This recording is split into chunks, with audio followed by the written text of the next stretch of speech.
Mikey Mike Probosi back in the Money Players podcast, Assiniboia Downs, and we're going to Assiniboia every week. Had the holiday on Monday, Memorial Day in the U.S. Typically we do Tuesdays, but we're going to do Wednesday Assiniboia this week, and that's May the 28th. Now, we're going to look late pick four like we usually do for Assiniboia. I brought in a guy that I know pays attention to racing all over the country and in Canada, but fantastic handicapper, Jackson Muniz. Jackson, what's up? What's going on, man? Always happy to be here, ready to talk some racing, and love my dollar pick four, so I'm ready for this one. So they upped the guarantee at Assiniboia. They were messing around with 25,000 guarantees. Well, these late pick four pools have been between 75 and 100,000 every week. They upped the guarantee to 50,000 this week. And now we're getting some distance races at Assiniboia. Those first couple weeks, horses are just getting acclimated back into the game. And we had a lot of 5 furlong races. Well, not this week. We have plenty of extra distance for a lot of these horses this week. And we have 3 6 furlong races and a 7.5 furlong race to make up the late pick four. Got some decent fields here. Pretty difficult sequence, Jackson. You said you love the dollar minimum. Got some big pools to shoot for. Certainly have to, structure those tickets to, shorten up a little bit and try to make scores. Yeah, and with the dollar minimum, it really forces you to have opinions, right? If you don't have opinions in these big, with the dollar minimums, you probably shouldn't be playing because your ticket the costs are just too much. So really got to, hone in, find a couple strong opinions, and then go from there. But if you're right and can connect the dots, these things pay really well. So really excited to get into the sequence. Hoping to get a single home in the last race. Those first 3 races in this late pick four starts in race 4 on a Wednesday night, 9:50 Eastern. Assiniboia, they start at 8:30 Eastern. The first race, pick 4, starts kicking off at 9:50 Eastern time. And we've got a 6 furlong race. It's $5,500 claimers. The tag's a little higher for these Manitoba breds. Jackson, there's probably going to be a big favorite in here, and it's the 5 Del Vecchio. This horse has 2 races already at the very young meet. Yeah, he does, and he was beaten both times. But he, on figures, he's supposed to be right there. I'm gonna try to beat this horse. I know he's gonna be a big favorite in here, but it's been a long time since this horse has found the winner's circle, and I didn't really see a big excuse in either of the last 2 starts. And I'm at a short price. I'm gonna try to beat him. I'm hoping the horses towards the inside, the 1 and 2, bit of long shots, but are very quick. I hope they kind of get in his way and set this thing up for someone from off the pace. My top pick, I'm gonna go to the 4 aces high. Just looked like a total prep last time at this level. Was in for the waiver. Kind of just ran around the racetrack, but he had plenty of races last year at Fort Erie that, make him pretty competitive here, even as a win at Woodbine. So he has good form to go back to. He's run well over the dirt. And I think with that tightener under his belt, he'll be able to make some noise from off the pace. The barn also is good for second off the bench. So I think this is one that you're going to see a much improved effort out of. I'm also going to use a couple of horses making their first starts this year. Number 3, Blue Sky Jade. Has good numbers to run back to. He'll be rolling from off the pace. First start of the year was a question mark. And then towards the outside, another one that should be rolling from the back. Last Renegade at 10-1 on the morning line. Just a horse that, again, has some decent numbers. And if he gets the right kind of setup, I think he can be closing late. So going to try to beat this 5 horse in this opening leg at a very short price. The exact same way. I do think that this horse can be beaten. I did think that he could get beat last time. 10-pound bug up. And this rider is decent from the gate, but he just hasn't really found the way to get a lot of wins so far. And he's ridden this horse okay. Got attacked early and late last time. But the fact that they're right back in, this horse is 9 years old. 3 starts in 3 straight weeks. Another one, I think that I agree. I want to fade, and I would use the 3 and the 4 here. Both I agree. I think the 3 would probably be my top pick, just Blue Sky Jade, 5-1 morning line. Was racing in Arapahoe, 2 straight wins there back in November. Now it shows up here. This horse likes to win, 13 wins and 20 seconds, 7 thirds. This horse is always around it. I think it should be right there and enough to be able to catch this leader. Like you said, hopefully gets softened up. I could definitely see the 4. Got that start last time and is able to stretch out a little more this time. Those dirt lines back and forth here are very good. I would use that one.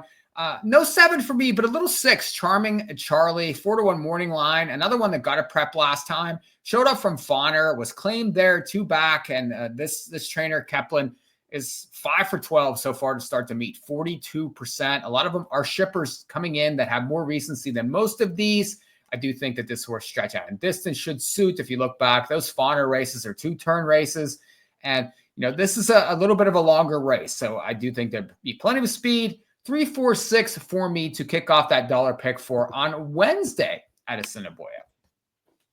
Jump to race number 5, and we're going 7.5 now. 2 turns here at Assiniboia. Now, this is a claiming race that is it's sort of like a starter allowance type race here. It's a conditioned claiming type race. Some of the better horses on the grounds going for 16,500. I was pretty spready here. I was the 1, the 2, the 4, the 7. I think all have some merit in this race. Some of them more prices than others. The 1, Shamarin, shows up from Louisiana, had some lines at Lone Star, Houston. Now, this is Jason Gourneau is the trainer here. Different trainer, ships up, has recency, lost to a repeater last time. This horse has some extended lines here. You see those races at a mile and a 16th, and has raced well from off the pace. I think suits here. You get Whitehall. I think a horse that can be from off the pace that certainly can be rallying in the stretch here. So I like that one. The 2, Willis Chill's a pretty nice horse. 8-1 morning line. Raced very well here last year and showed up off some Golden Gate lines back in June last year. Won 2 straight right away over this racetrack. So I think that this horse plays very well here coming off the bench. Definitely would be a use for me. The 4, Labrat's pretty obvious. It has some starter races at Turf Paradise. Jared Brown, certainly a very sharp barn here. This horse won 4 times in 2004, so likes to win enough for me and is speedy. Could take some catching in the race. And then maybe another price, the 7. The horse's name is the Ronald. Couple Turf Paradise lines there. The turf races look pretty sharp, but the dirt races are okay too. And this horse could stock as an outside post. Now the barn's a little cold. 1 for 78 so far this year. Pretty tough to overcome that, but you're going to get that baked into the price. 15-1 morning line. Jackson, what say you here? Yeah, I'm going to use 2. I'm going to lean on 1 more than the other. You mentioned Labrat. He seems pretty obvious in here, and it seems like he kind of has a pace advantage in this race that kind of lacks any of it. And I know he hasn't run in a while, but he's been working really well, just bullet after bullet coming into this race. And again, just look through his form. I mean, when he makes the front end, he runs very well, and he's tough to beat. And when he doesn't make the front end, he doesn't run that great. And he's really supposed to make the front here. Got plenty of numbers that make him awfully competitive. He'll be the one I'm going to lean on the most. And he, 5 for 12 at this track. He obviously likes it here. So he'll be a big lean. I'm also going to use the 2, Willis Chill, as an off the pace type. Now he has to overcome a much longer layoff than that one. But if for some reason they go really fast up front and it sets it up for a closer, it just feels like he's the best of those closers from off of it. Plenty of numbers last year that make him awfully competitive against this group, and just has to prove that he can overcome the layoff. But I'll have a little bit of 2, but mostly 4s on my tickets. Yeah, it's a good race. And those upper level condition races at Assiniboia can be very competitive. Plenty of pace in that race. And I do think I would be spready to try to get through there. Race number 5 on Wednesday. Another condition type race here in race number 6, and similar types going for the same purse. Now 6 furlongs here, Jackson. What's your thoughts on this race? Another pretty decently sized field here. Yeah, tough field. Pretty wide open race, I thought. And, I either wanted to get really spready or get really narrow. And I feel like this is a race where a lot of people are going to spread. So I want to do something a little opposite. I'm going to get really skinny here. I'm going to go ice cold to number 9, Totalizer on the outside. Second off the bench. I thought the last race, you were in fine. You kind of stumbled at the break, bumped into a rival after the start, and then had to rush up to, maintain position on the inside. And that's not really his style. You look through his form, all his best races come when he's able to come just a little bit off the pace, or maybe even from way out of it. So I didn't want to be too harsh on that performance where he, lost the pace battle and finished 3rd in that spot. Kind of seemed like it was just a prep. He usually runs better going further. Now he's got a much better post on the outside. He'll be able to get that preferred trip from just off of the pace. And I just think he's going to trip out in this spot. On speed figures, he's very competitive. And again, the added distance might be the biggest key for this horse. He also gets him light for the first time. He's dropping 10 pounds. That can't hurt his chances either. So I'm going to be ice cold to the 9, Totalizer, and a wide open race. But I just think if you're able to get this one home, it's going to create so much separation from the rest of the pack. Yeah, new barn, new jockey, 10-pound bug there.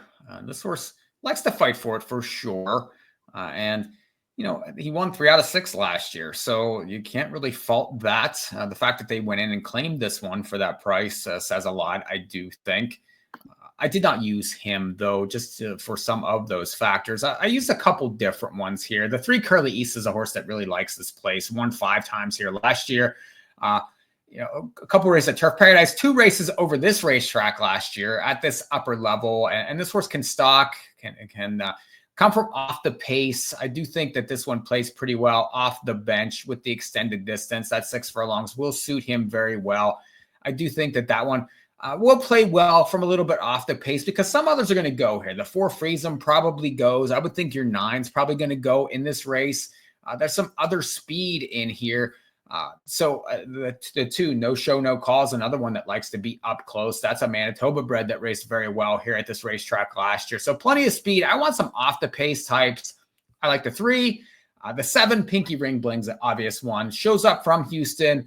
Now these lines down there aren't great, but was favored in an open 75 last time, going 7. I do think that this trainer is showing up with some live ones from Texas. So we'll see what that one brings and what kind of money that one brings. 5-2 morning line. I think the board will tell a big story there for sure. So keep an eye on that. And then the 8 Mr. K is another one that raced very well at this level last year. Another one from off the pace. It's Jared Brown returning. Now this horse is for 8 at the racetrack, but is always right there. And if you look last year, ran into Blazing Bow. It raced against Totalizer here last year. Ran in the Manitoba Mile. Was always close, had no chance in some of those races the way they shaped. So I'm interested in him from off the pace. So 3, 7, 8 for me, just the 9 for Jackson. And a pretty tough, difficult, I would say, race number 6 on Wednesday at Assiniboia. Let's go to the payoff leg. And it's maiden 75 going 6 furlongs. Jackson, how are we going to get paid here? Yeah, another tough race in this spot. I'm gonna try to beat the favorites in here, and I'm curious to see who you like because I know you said you had a strong opinion here. The 1's 3-1 the morning line, coming off of a couple really poor efforts out in Texas. So I think that one is one that could take a lot of money. I'm gonna try to beat, just hoping he's just going off form. And same with the 4 Clubhouse Charlie, who his last 2 races are actually really good, but they came going much further, and he really stepped up going the 2 turns. So not quite sure how he'll stack up on the cutback, even though his numbers are make him awfully competitive against this bunch. I'm gonna try the 2 horse Marvelous Mark. Has a little bit of speed, class drop for this race. And, he's one that you look at his numbers 2 and 3 back over at Turf Paradise. Those fit really nicely against this group, and he's going to be a much better price than some of these other horses. So I'm going to use him. I'm going to use the 6, Mr. Benchy, off of the bench. This one might be in front. He's awfully quick, and he's another one that has plenty of numbers that make him competitive in here, and that might be all it takes in this wide open race. I'm also going to use the 10 on the outside, Swiss Laker Boy at 4-1. Just seems like he's going to get a really good trip from the outside. Comes from off of it. Another one dropping in class from maiden special weights to maiden claimers. Ran okay last time, and now he's gets in light again, only carrying 109 pounds. That might make a big difference in this spot. So I'm going to use those 3, but you can talk me into a few more in here. This is a tough race. Yeah, Jackson hoping the Bug Boy has a big night on Wednesday. He's tied into him on a couple of them. I went to the 1 High Plains Hunk. I realized that this horse is low on the book, but it's another one shipping up from Texas. Was the favorite in the last 2 starts there. Now, that's a pretty bottom level, state bred 5,000, but this is pretty bottoms also. I mean, maiden 75s at Assiniboia, I would think is fairly close to a lateral move. And if you look back, there are some speed. There's some lines here that I do think play well, and just a matter of, can this horse get the front from the inside post? We'll see. I would think what this trainer is going to do here as the night goes on. He has several showing up from Texas. So you'll be able to see if that barn is going live. Beyond him, like Jackson mentioned, there's just so many horses in here. The 4's 2-1 morning line, and it is from that 1 for 79 barn. So that's, a red flag for me. You got the 10-pound bug on the 10 horse. I mean, there's just angles everywhere that make it difficult to really latch on. I mean, the 9 is 7 years old. The 8 is 6 years old. So still in maiden 75s, an interesting race to finish out. I think single to 1, but certainly really difficult to trust in this late pick 4. If you can get it, it's definitely going to pay some money, Jackson. And we love Assiniboia. I love diving into these cards every week. Now we're starting to get more distances. We're starting to get more horses. They up the guarantee. Just lots of horse player friendly things to latch onto for Assiniboia. And we're going to be covering it every week. Yeah, looking forward to it. I've been waiting to find something to replace turf play on those midweek nights, and this seems like it should be it. You know, a lot of good races. This was a competitive sequence. I thought I got some bigger fields, some tough races, and you know the dollar minimum pick fours are one of my favorite bets in racing. So definitely want to get involved. Jump into Assiniboia. Check out Jackson doing his ABR show, America's Best Racing. Jackson, where can we find you on there? I saw you were back this past week, yeah? Yeah, back this past week and back again this weekend. I think we're starting at 12 p.m. Pacific, 3 Eastern on Saturday. Not 100. It's either going to be 12 or 1. Not 100% sure yet. Going to be on ABR on the Twitter feed, YouTube, all that good stuff. So just search up America's Best Racing. We'll be on at some point on Saturday. Yeah, check out Jackson and everything that he does. I certainly employ him for a lot of different sequences and a lot of different shows, but always appreciate having you, Jackson. We definitely appreciate your opinion on everything, and we'll check out your shows on the weekends. Sounds good, Mike. Thanks for having me. This has been a production of In the Money Media. Check out Assiniboia for Wednesday. Next week, we'll probably be back for another Tuesday show. We'll see y'all next time.